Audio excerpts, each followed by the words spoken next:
Hello ইসিসেন আসসালামু আলাইকুম। আজকে আমরা রাইট ফ্রম ভার্ব একদম সহজভাবে একদম সিম্পল ওয়েতে শিখবো মাত্র 10টা রুলসের মাধ্যমে। And I believe if you watch this video from first to last, inshallah definitely you will get 7 out of 7. So let's get started. Right from verb পরীক্ষায় আসে কত দাগে? 5 দাগে। রাইট ফ্রম ভার্ব পরীক্ষায় আসে 5 দাগে।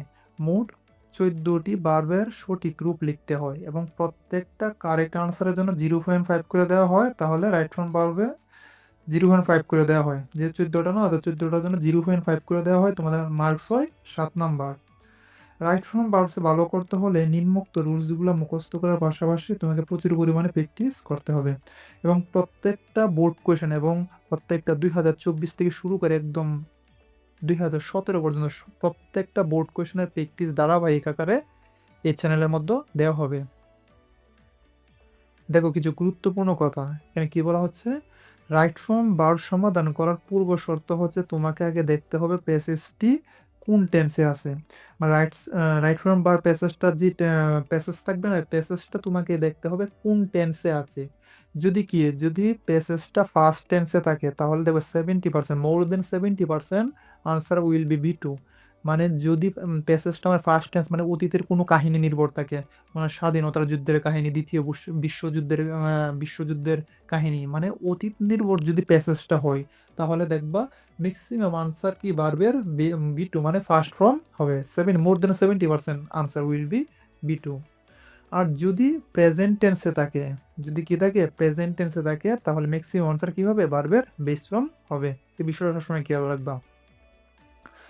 তাহলে প্রথম আমরা টেন্স রিলেটেড রুলসগুলো দেখে নিই। প্রথম টেন্স রিলেটেড রুলসগুলো একটু আমরা দেখে নিই।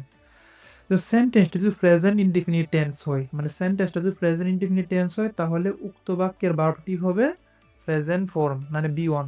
যদি বাক্যটা কি প্রেজেন্ট ইনডিফিনিট টেন্সে থাকে তাহলে আনসারটা কি হবে? ভার্বের প্রেজেন্ট ফর্মে। একটা বিষয় খেয়াল রাখবা, সিঙ্গুলার সাবজেক্ট সিঙ্গুলার হইলে ভার্ব সিঙ্গুলার, এই বিষয়টা সবচেয়ে কাজে লাগবে। Subject singular, verb singular, subject plural, verb plural. এটা একটু মস্ত হবে। সাবজেক্ট যদি সিঙ্গুলার হয় ভার্বও হবে সিঙ্গুলার, সাবজেক্ট যদি প্লুরাল হয় তাহলে ভার্বও হবে প্লুরাল।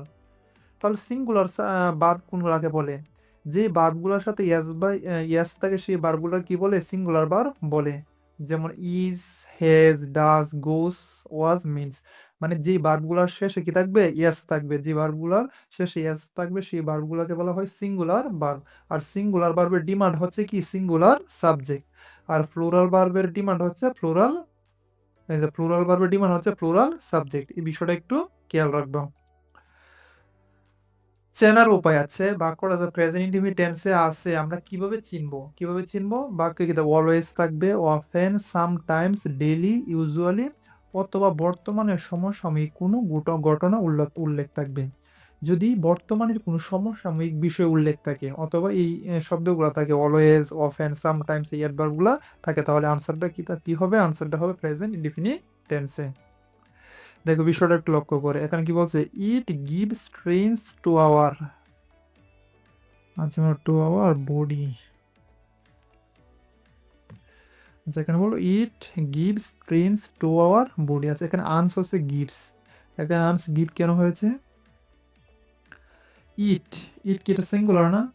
ইট কি সিঙ্গুলার? সাবজেক্ট যদি সিঙ্গুলার হয় কি ভার্ব কি হবে? সিঙ্গুলার। সাবজেক্ট যদি সিঙ্গুলার হয় ভার্ব হবে সিঙ্গুলার। তাই গিভ কি সিঙ্গুলার ভার্ব? অবশ্যই না, কারণ ভার্বটা যদি সিঙ্গুলার থাকতো অবশ্যই ভার্বের সাথে কি থাকতো? এস বা ইএস থাকতো। তাহলে গিভটা কি বানাইতে হবে? গিভস বানাতে হবে। কেন?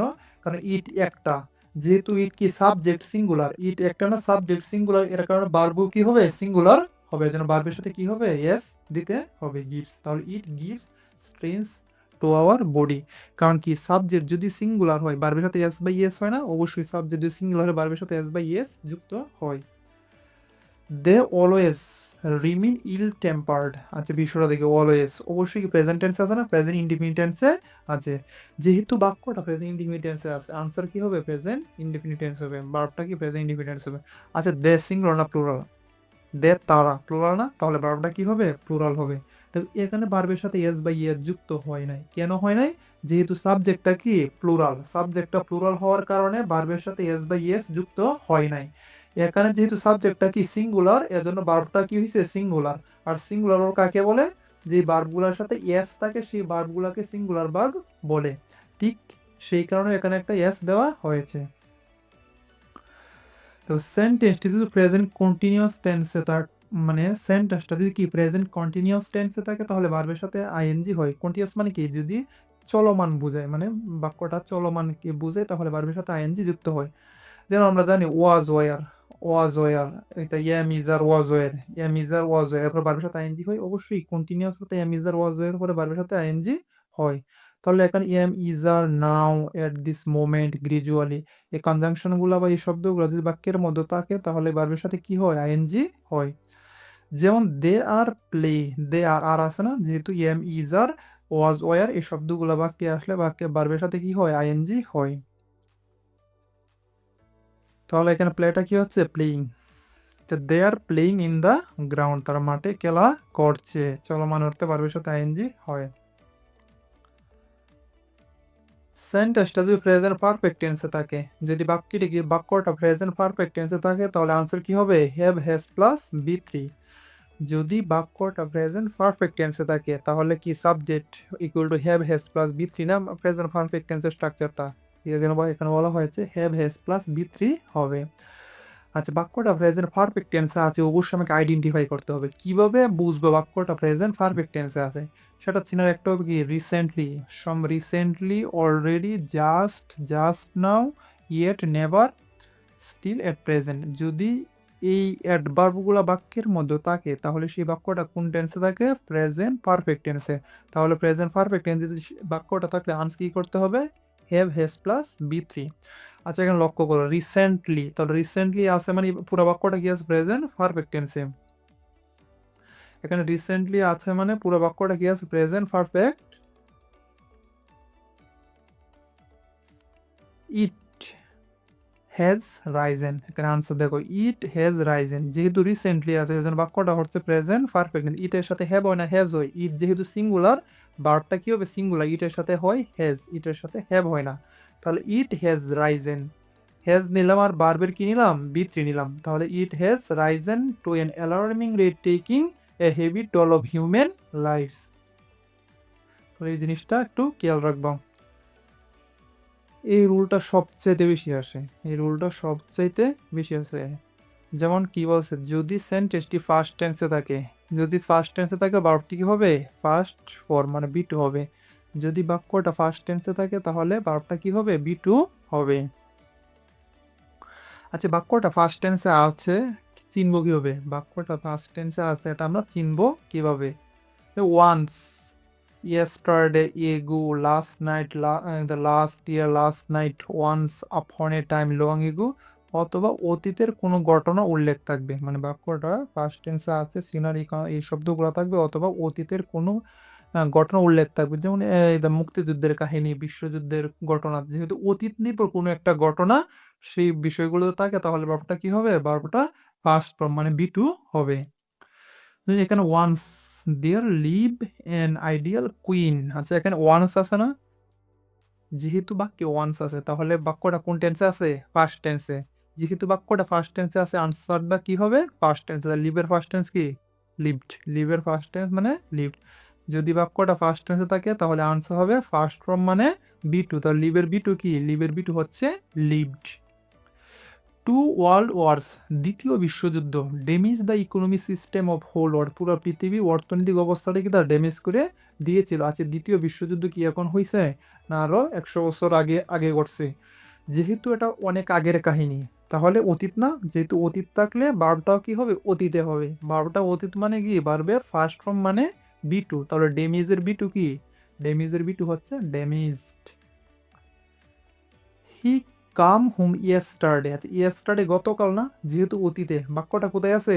অতীতে আছে। ভার্বটা কি হবে? অতীতে হবে। তা কামের অতীত কি? কাম প্রেজেন্টে আছে, তা কামের ফার্স্ট কি? কেম। ইয়েস্টারডে আছে মানে ফার্স্ট টেন্সে। আচ্ছা, অতীতে থাকলে ভার্বটাও কি হবে? ভার্বের ফার্স্ট ফর্ম মানে বি2 হবে।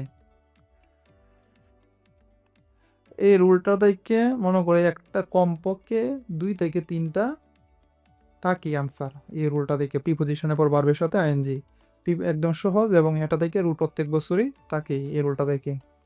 যেমন প্রিপোজিশনের পর ভার্বের সাথে আইএনজি হয়, প্রিপোজিশনের পর কি হয়, ভার্বের সাথে আইএনজি হয়। প্রিপোজিশনের কোনগুলা?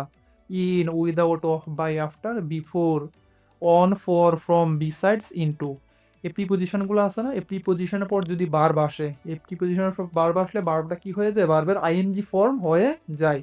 We must develop the habit of, এখানে অফ প্রিপোজিশন না, এজন্য ভার্বের সাথে কি ভার্বটা কি হবে, রিডিং। এখানে আনসার হবে রিডিং। কেন? যেহেতু অফ একটা প্রিপোজিশন। শুধু অফ না, in, without, by, after, before, on, from, besides, এই প্রিপোজিশনগুলো আসলেই এরপরে ভার্বের সাথে কি হবে, আইএনজি হবে। তো we must develop the habit of reading news paper daily, আমাদের প্রত্যেক দিন নিউজ পেপার পড়ার অভ্যাস কি করতে হবে, গড়ে তুলতে হবে। একমাত্র একটা প্রিপোজিশন টু এর পরে ভার্বের বেস ফর্ম হয়, এটা মনে রাখবা। যতগুলো প্রিপোজিশন আছে সমস্ত প্রিপোজিশনের পর ভার্বের সাথে কি হয়, আইএনজি হয়। একমাত্র টু এর পরে কি হয়, বি ওয়ান হয়। যে উই হ্যাভ টু, টু একটা প্রিপোজিশন, জানি প্রিপোজিশন ভার্বের সাথে আইএনজি একমাত্র টু বাদে। এখানে টু কি প্রিপোজিশন না, তার টু এর পরে কি হয়, যা আছে তাই, মানে ভার্বের বেস ফর্ম। যেহেতু ভার্বের বেস ফর্ম দেওয়া আছে এর জন্য ভার্বের বেস ফর্মই আনস হয়েছে। তো we have to read news paper regularly. তাহলে এই বিষয়টা খেয়াল রাখবা, প্রিপোজিশনের পর ভার্বের সাথে আইএনজি একমাত্র টু প্রিপোজিশনের পর ভার্বের বেস ফর্ম বসে। বেস ফর্ম মানে বি ওয়ান। রুল 3, সেন্টেন্সটা যদি একটিভে থাকে, আচ্ছা আমরা জানি একটা বাক্য কি একটিভে থাকতে পারে এবং পেসিভে থাকতে পারে। তো একটিভ এবং পেসিভ এই বিষয়টা চেনা রাইট ফ্রম ভার্বের ক্ষেত্রে সবচেয়ে গুরুত্বপূর্ণ বিষয়। একটিভ আর পেসিভ না চিনলে তুমি অনেকগুলো আনসার করতে পারবে না। একটিভ মানে কি, যে বাক্যের সাবজেক্ট সক্রিয়, মানে সাবজেক্টটা ব্যক্তিবাচক থাকে, সাবজেক্ট কি করতে পারে, নিজে নিজে কাজ করতে পারে, তাহলে সেই বাক্যটাকে বলা হয় একটিভ বাক্য। আর পেসিভ বাক্য কাকে বলে, যে বাক্যের সাবজেক্ট নিজে নিজে কাজ করতে পারে না, সেই বাক্যটাকে বলা হয় পেসিভ বাক্য। যদি বাক্যটা কি থাকে, একটিভ থাকে, সেন্টেন্সটা কি থাকে, একটিভ মানে সাবজেক্টটা ব্যক্তিবাচক থাকবে এবং সাবজেক্ট কি করতে হবে, বাক্যের কাজ করতে পারবে। Plus modal verb can, could, may, might, shall, should, will, would, must and so on, আরো অনেক কিছু, যেমন হ্যাড, বেটার, ওড, রেদার। এই মডেল ভার্বগুলোর পরে ভার্বের বেস ফর্ম মানে ভার্বের প্রেজেন্ট ফর্ম বসে। মডেল ভার্বের পরে কি বসে, ভার্বের প্রেজেন্ট ফর্ম বসে কোন সময়, যদি বাক্যটা কি থাকে, একটিভ অর্থে, মানে বাক্যটা একটিভ থাকে। একটিভ চিনার একটাই উপায়, বাক্যের সাবজেক্ট দেখো ব্যক্তিবাচক, সাবজেক্টটা অলওয়েজ ব্যক্তিবাচক থাকবে। যেমন everybody should consider that he is not the only person in a society. আচ্ছা এখানে should কি, let me one second. আচ্ছা এখানে should কি মডেল ভার্ব না, যদি মডেল ভার্ব থাকে এরপরে কি হবে, এরপরে ভার্বের বেস ফর্ম, তা কনসিডার বেস ফর্ম কি, কনসিডারে। তা শুড, কুড, মে, মাইট এরপরে কি হবে, ভার্বের বেস ফর্ম বসবে। এভরিবডি প্রত্যেকেরই উচিত, আচ্ছা এখানে সাবজেক্ট এভরিবডি না, এভরিবডি মানে প্রত্যেকেই কনসিডার নিজে নিজে বিবেচনা করা উচিত না, অবশ্যই সাবজেক্টটা যেহেতু ব্যক্তিবাচক, তাহলে বাক্যটা কোনটা, মানে বাক্যটা কি আছে, একটিভ বয়ে মানে একটিভ সেন্সে আছে, এই কারণে কি হয়েছে, ভার্বের বেস ফর্ম হয়েছে। আচ্ছা এটা কিসের জন্য বললাম, দেখো যদি সেন্টেন্সটা পেসিভে থাকে, যদি মানে এখানে বললাম সেন্টেন্সটা যদি একটিভে থাকে, এখানে বললাম সেন্টেন্সটা যদি পেসিভে থাকে, তাহলে can, could, may, might, shall, should, will, would এরপরে কি হবে, বি প্লাস বি3। এখানে বলা হচ্ছে মডেল ভার্বের পরে বি ওয়ান একটিভ ভয়েসে, মানে বাক্যটা যদি একটিভ সেন্স থাকে, আর বাক্যটা যদি পেসিভে থাকে, তাহলে কি হবে, এই মডেল ভার্বের সাথে বি প্লাস বি3, model verb plus B plus বি3। আচ্ছা দেখো এখানে মধ্যে the result will publish tomorrow. আচ্ছা কি বললাম, একটিভ মানে বাক্যটা ব্যক্তিবাচক থাকবে, মানে সাবজেক্টটা ব্যক্তিবাচক, আর পেসিভ মানে সাবজেক্টটা বস্তুবাচক। এখন তুমি অর্থটা করার ট্রাই করো, the result will publish tomorrow. আচ্ছা রেজাল্টটা কি পাবলিশ হইতে পারবে নিজে নিজে, অবশ্যই না, রেজাল্টটা তো নিজে নিজে পাবলিশ হইতে পারবে না, তাহলে আমাদের কি করতে হবে, অবশ্যই অন্যের মাধ্যমে পাবলিশ হবে। এজন্য আনসার কি হয়েছে, will be published, the result will be publish, প্রকাশিত হবে, রেজাল্ট প্রকাশিত হবে টুমরো। যেহেতু সাবজেক্টটা বস্তুবাচক, তাহলে আনসারটা, তাহলে বাক্যটা কি পেসিভে আছে, এজন্য কি করতে হবে, মানে এই যে কি মডেল ভার্ব নিলাম, তারপর কি নিতে হবে, বি নিতে হবে, যে বি নিলাম, তারপর ভার্বের কি পাবলিশে বা মেইন ভার্বের বি3, মেইন ভার্বে কি হচ্ছে বি3, তে পাবলিশের বি3 হচ্ছে পাবলিশড। দেখো 4 নম্বর রুলটা, গ্যাপ ফিলে নট থাকলে, যদি গ্যাপ ফিলে কি থাকে নট থাকে, তাহলে টেন্স অনুযায়ী ডো ডাজ ডিডন্ট, মানে ডোন্ট ডাজেন্ট ডিডেন্ট। তো প্রেজেন্ট টেন্সে হবে ডোন্ট অথবা ডাজেন্ট, আর ফার্স্ট টেন্সে হবে ডিডেন্ট। প্রেজেন্ট টেন্সে ডোন্ট অথবা ডাজেন্ট, আর ফার্স্ট টেন্সে ডিডেন্ট। যেমন দে নোট সাপোর্ট দেমসেলফ, দে নোট সাপোর্ট দেমসেলফ। আচ্ছা বাক্যটা তো অবশ্যই প্রেজেন্ট টেন্সে আছে, কেন আছে? কারণ বাক্যটা অতীতে ফার্স্ট টেন্স থাকবে কি, বা যদি ফার্স্ট টেন্সে থাকতো অবশ্যই কি থাকতো, কোনো সাইন, অতীতের কোনো লক্ষণ থাকতো। তো দে নট সাপোর্ট, দের সাথে ডু হয় না ডাজ হয়, প্রেজেন্ট টেন্সে ডু অথবা ডাজ, তো দের সাথে অবশ্যই কি হয় ডু হয়, এজন্য আনসার হচ্ছে দে ডোন্ট সাপোর্ট দেমসেলফ। আর যদি ফার্স্ট টেন্সে থাকতো আনসার কি হতো, ডিডেন্ট হতো। এন্ড অর বাট এর আগে পরে কি হয়, সমজাতীয় টেন্স বসে। এন্ড অর বাট এই কনজাংশনগুলোর আগে পরে সমজাতীয় টেন্স বসে।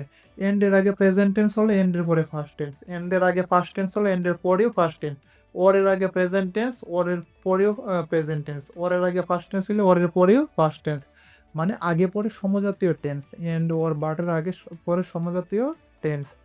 আচ্ছা এখানে এন্ড একটা কনজাংশন আছে না, এন্ড কি এখানে কনজাংশন না, এন্ডের আগে নার্সিং না, এন্ডের আগে বারোটা কি কোনো বারোর সাথে আইএনজি আছে না, যদি এন্ডের আগে পরে সমজাতীয় টেন্স, এন্ডের আগে বাড়বে যেই ফর্ম থাকবে এন্ডের পরেও বাড়বে সেই ফর্ম বসবে। তাহলে নার্সিং, তাহলে এন্ডের পরে কি হবে ব্রিঙ্গিং। যদি এখানে নার্স থাকতো তাহলে এখানে ব্রিং হইতো, যদি নার্সড ইডি থাকতো তাহলে এখানে কি হতো বিং, বা বিং এর কি হতো, বিং এর ফার্স্ট ফর্ম, বিং এর ফার্স্ট ফর্ম হইতো। তাহলে বিং এর আগে প্রেজেন্ট, বিং এর মানে এন্ড এর আগে কি, এন্ড এর আগে প্রেজেন্ট থাকলে এন্ড এর পরে প্রেজেন্ট, এন্ড এর আগে ফার্স্ট থাকলে এন্ড এর পরে ফার্স্ট, যদি এন্ড এর আগে ভার্বের সাথে আইএনজি থাকে এন্ড এর পরে ভার্বের সাথে আইএনজি, তাহলে নার্সিং, যেহেতু এখানে নার্সিং আছে তাহলে এখানে কি হবে ব্রিঙ্গিং হবে।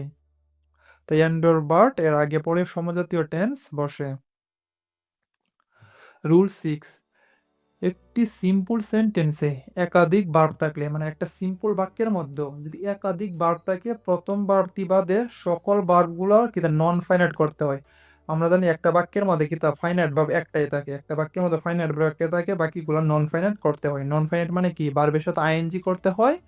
নন ফাইনাইট ভার্ব তিন প্রকার নাকি, পার্টিসিপল, জিরান্ড এবং ইনফিনিটিভ। এজন্য একটা বাক্যের মধ্যে একাধিক ভার্ব থাকলে প্রথম ভার্বটা বাদে পরের ভার্বগুলো কি করতে হয়, ভার্বের সাথে আইএনজি করতে হয়। এই যে ভার্বের সাথে আইএনজি অথবা উদ্দেশ্য বুঝাইলে 2+be on করতে হয়, কখন একটা সিম্পল সেন্টেন্সে একের অধিক ভার্ব থাকলে।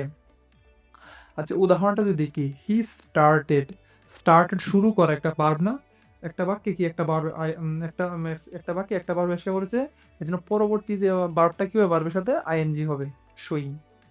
স্টার্ট একটা বার, পরে কি শো একটা বার না, পাশাপাশি দুইটা বার বসলে একটা বাক্যে দুটা বার বসলে প্রথম বারটা বাদে পরের যতগুলা বার বসে সবগুলোরে কিতা করতে হবে, বারবার সাথে আইএনজি তো 2+be on করতে হবে। তাহলে শোটারে কি বানাইলাম, শোয়িং বানাইলাম। তাহলে she started showing affection for him. আচ্ছা হি ওয়েন্ট টু মার্কেট, এখানে ওয়েন্ট একটা ভার্ব না, দেখ এই বাক্য তো একটা সিম্পল সেন্টেন্স না, he went to market by a book. যেহেতু একটা বাক্যের মধ্যে কি, সিম্পল বাক্যের মধ্যে একটা ভার্ব আসলে পরে যে ভার্বগুলো থাকে সেই ভার্বগুলোর সাথে কিন্তু ভার্বটাকে আইএনজি ফর্ম রূপান্তর করতে হয়, অথবা ইনফিনিটিভ মানে 2+be on এ রূপান্তর করতে হয়। যদি উদ্দেশ্য বোঝায় তাহলে 2+be on। আচ্ছা সে বাজারে গিয়েছে, অবশ্যই কোনো একটা উদ্দেশ্য নিয়ে গিয়েছে, সে যে বাজারে গিয়েছে অবশ্যই কি কোনো একটা উদ্দেশ্য নিয়ে বাজারে সে গিয়েছে। তাহলে হি ওয়েন্ট টু মার্কেট, সে মার্কেটে গিয়েছিল টু বাই এ বুক, একটা বই কেনার উদ্দেশ্য নিয়ে। রুল 7, যদি গ্যাপ ফিলে বি থাকে, কি থাকে, যদি গ্যাপ ফিলে বি থাকে, বি দ্বারা মানে বি ভার্বগুলো মিন করা হচ্ছে, যদি গ্যাপ ফিলে বি থাকে তাহলে বি কি থাকে, এম ইজার ওয়াজয়ের বসে, বি এর পরিবর্তে এম ইজার ওয়াজয়ের। প্রেজেন্ট টেন্সে এম ইজার আর ফার্স্ট টেন্সে ওয়াজয়ের। যেমন ইন বাংলাদেশে ক্রিকেট ইজ পপুলার গেম, এখানে বি আছে না, বি মানে যেহেতু এটা প্রেজেন্ট টেন্সে, বাক্যটা কি আছে প্রেজেন্ট টেন্সে। আচ্ছা প্রেজেন্ট টেন্সে কিভাবে আছে, যেহেতু অতীতের কোনো কাহিনী এখানে উল্লেখ নেই এজন্য বাক্যটা প্রেজেন্ট টেন্সে আছে। প্রেজেন্ট টেন্সে কি হয়, এম ইজ আর। আচ্ছা এম হয় কি এর সাথে, এম হয় একমাত্র আয়ের সাথে, এম হয় একমাত্র আয়ের সাথে। আর ইজ হয় কি এর সাথে? সাবজেক্ট সিঙ্গুলার হইলে ইজ হয়, আর হয় সাবজেক্ট প্লুরাল হইলে আর হয়। তাহলে ক্রিকেট একটা খেলার নাম সিঙ্গুলার, যেহেতু সিঙ্গুলার কি হয়েছে? ভার্ব সিঙ্গুলার হয়েছে ইজ, আর যে ভার্বগুলোর সাথে এস থাকে সেই ভার্বগুলোকে বলা হয় সিঙ্গুলার ভার্ব। তাহলে ক্রিকেট ইজ পপুলার গেম। এখানে মধ্যে once upon a time there be a king. আচ্ছা, ওয়ান্স আপন এ টাইম এক সময়, মানে once once upon a time, yesterday, ago, last night, এগুলো থাকলে কি ফার্স্ট টেন্সে থাকে, এগুলো থাকলে বাক্যটা ফার্স্ট টেন্সে থাকে। যেহেতু ফার্স্ট টেন্সে কি হয়? ওয়াজ ওয়ের, বি এর পরিবর্তে ফার্স্ট টেন্সে হয় ওয়াজ ওয়ের। তাহলে once upon a time there was a king, একজন রাজা, যেহেতু সিঙ্গুলার ভার্ব কি হয়েছে? সিঙ্গুলার হয়েছে, ডিয়ার ওয়াজ এ কিং। তাহলে মনে রাখতে হবে বি এর পরিবর্তে এম ইজার ওয়াজ ওয়ের বসে, প্রেজেন্ট টেন্সে হচ্ছে এম ইজার, আর ফার্স্ট টেন্সে হচ্ছে ওয়াজ ওয়ার। রুল 8, হোয়াইলের পর সরাসরি ভার্ব থাকলে ভার্বের সাথে আইএনজি হয়। যদি হোয়াইলের পর কি আসে? ভার্ব আসে, ভার্বের সাথে সরাসরি আইএনজি হয়। আর যদি হোয়াইলের পর সাবজেক্ট আসে তাহলে ওয়াজ ওয়ার প্লাস ভার্বের সাথে আইএনজি হয়। এটা মুখস্থ করতে হবে। হোয়াইলের পর ভার্ব আসলে ভার্বের সাথে আইএনজি হয়, আর যদি হোয়াইলের পরে সাবজেক্ট আসে তারপর ভার্বের পূর্বে ওয়াজ ওয়ার আনতে হবে, ওয়াজ ওয়ার প্লাস ভার্বটাকে আইএনজি বানাতে হবে। While cross the bridge I saw a young man. আচ্ছা, এখানে হোয়াইলের পরে ভার্ব এসে বলতে সরাসরি ভার্বটা কি হয়েছে? আইএনজি হয়েছে। তো while crossing the bridge I saw a young man. আচ্ছা, এখানে হোয়াইলের পরে সাবজেক্ট দেখো হি, যদি হোয়াইলের পরে ভার্ব আসলে ভার্বের সাথে আইএনজি হয়, আর যদি হোয়াইলের পরে সাবজেক্ট আসে তাহলে কি ওয়াজ ওয়ার প্লাস ভার্বের সাথে আইএনজি করতে হয়। আচ্ছা, হি এর সাথে কি ওয়াজ যায় না ওয়ার যায়? হি যেহেতু সিঙ্গুলার একজন, ভার্ব কি হবে? সিঙ্গুলার হবে, তাহলে হি এর সাথে হয় ওয়াজ, তাহলে হি ওয়াজ নিলাম, তারপর ভার্বটা কি করলাম? আইএনজি করলাম, হি ওয়াজ ক্রসিং। সাবজেক্ট আসার কারণে ওয়াজ ওয়ার যুক্ত করতে হয়েছে। রুল 9, সেন্টেন্সটি যদি পেসিভ টেন্সে থাকে, আচ্ছা পেসিভ ভয়েসে থাকে, পেসিভ টেন্স,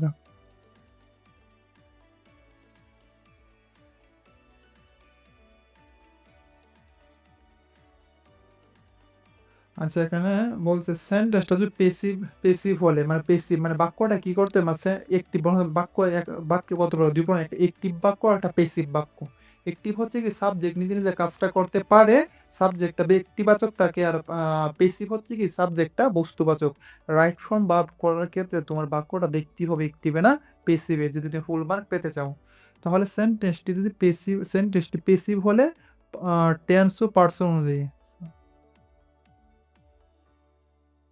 টেন্স ও পার্সন অনুযায়ী অক্সিলিয়ারি ভার্ব আনতে হবে, টেন্স ও পার্সন অনুযায়ী অক্সিলিয়ারি ভার্ব আনতে হবে, এবং মেইন ভার্বের কি করতে হবে? বি3। আচ্ছা, এখানে কি আনতে হবে? Am is are was were, am is are present টেন্সে আনতে হবে, এম ইজার আনতে হবে কোন টেন্সে? প্রেজেন্ট টেন্সে।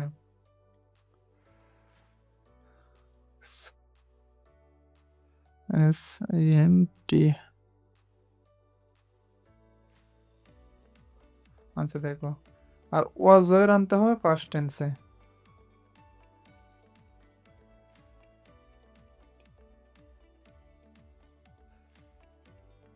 আচ্ছা, তাহলে প্রেজেন্ট টেন্সে আনতে হবে এম ইজার, আর ফার্স্ট টেন্সে আনতে হবে ওয়াজ ওয়ার।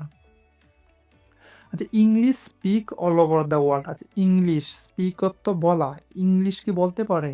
বিষয়টা একটু ক্লিয়ার করো। ইংলিশ কি বলতে পারে? অবশ্যই না। বাক্যটা যেহেতু বস্তুবাচক, মানে সাবজেক্টটা যেহেতু বস্তুবাচক, তাহলে বাক্যটা সাবজেক্টটা যেহেতু বস্তুবাচক, তাহলে বাক্যটা পেসিভ ভয়েসে আছে। বাক্যটা যদি পেসিভ ভয়েসে থাকে তাহলে কি করতে হবে? টেন্স অনুযায়ী এম ইজার ওয়াজ ওয়ার আনতে হবে। আচ্ছা, এখানে দেখো, এখানে কি অতীতের কোনো কাহিনী অথবা অতীতের কোনো সাইন উল্লেখ আছে? অবশ্যই না। যেহেতু অতীতের কোনো সাইন উল্লেখ নেই, তাহলে বাক্যটা প্রেজেন্ট টেন্সে আছে। তাহলে ইংলিশ এম ইজার আনতে হবে। কি আনতে হবে? Present tense M ইজার। ইংলিশে এম যায়? অবশ্যই না, একমাত্র আই এর সাথে এম হয়। তো ইংলিশ সিঙ্গুলার, ইংলিশ কি সিঙ্গুলার, এর জন্য ইংলিশে কি হয়েছে? ইজ হয়েছে। তাহলে অক্সিলিয়ারি ভার্ব আনলাম ইজ, তারপর মেইন ভার্বের কি করতে হবে? ভার্বটাকে বি3 করতে হবে। তা স্পিকের ভিতরে কি? তা স্পিক, স্পোক, স্পোকেন। তাহলে English is spoken all over the world. English কি, ইংলিশে কথা বলা হয় পৃথিবী ব্যাপী। Mobile phone discover by Martin Cooper. আচ্ছা, বাক্যটা আগে দেখতে হবে বাক্যটা প্রেজেন্টে আছে না ফার্স্টে আছে। আচ্ছা, মোবাইল কি ডিসকভার, আবিষ্কার, মোবাইল ফোন কি এখন আবিষ্কার হয়েছে? মোবাইল ফোন তো এখন আরো অনেক আবিষ্কার হয়েছে না, অনেক আগে তো আবিষ্কার হয়েছে। ননস্টপ বলে আছে না, ওয়াজ হবে না, দেখো ওখানে। তো মোবাইল ফোন ওয়াজ ডিসকভার্ড, আবিষ্কৃত হয়েছিল কার দ্বারা? By Martin Cooper. Mobile phone তো নিজে নিজে আবিষ্কার হতে পারে না, এজন্য বাক্যটা কি পেসিভে আছে, এজন্য কি পাস্ট টেন্সে পেসিভে আছে। এবং কোন টেন্সে আছে? যেহেতু আবিষ্কার মোবাইল ফোনের কথা বলা হচ্ছে, যেহেতু আরো পূর্বে আবিষ্কৃত হয়েছে, এজন্য কি আনতে হবে? ওয়াজ, ওয়ার। তো মোবাইল ফোন সিঙ্গুলার, এজন্য ভার্বের সাথে কি হয়েছে? ওয়াজ হয়েছে, এবং মেইন ভার্বের বৃত্তি হয়েছে। ডিসকভারের বৃত্তি কি? Discovered. The mobile phone was discovered by Martin Cooper.